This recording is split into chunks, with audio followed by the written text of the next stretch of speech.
The University of Technology was plunged into mourning after 3 students died in a motor vehicle crash. It happened this morning along the Sir Florizel Glaspole Boulevard in Kingston after the driver reportedly lost control of the vehicle, slamming into the gate of the Caribbean Cement Company. Giovanni Dennis has the details.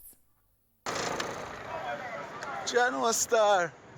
Frightened Caribbean Cement Company workers looking at this wrecked Toyota Premio on the Sir Florizel Glaspole Boulevard after an early morning crash. Inside, the bodies of 3 male students from the University of Technology.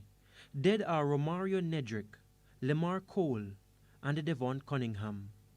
The driver reportedly lost control of the vehicle in the vicinity of the packaging plant at the cement company.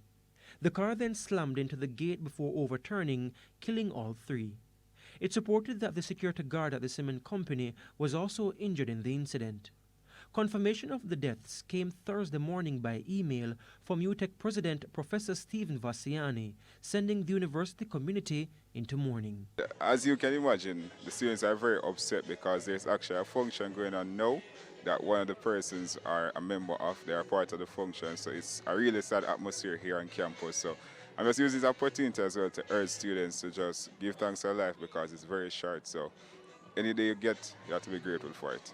There have been 76 road fatalities in the 58 days this year, an average of more than 1 fatality daily. Last year there were 435 road fatalities, the highest since 1993. Giovanni Dennis, TVJ News.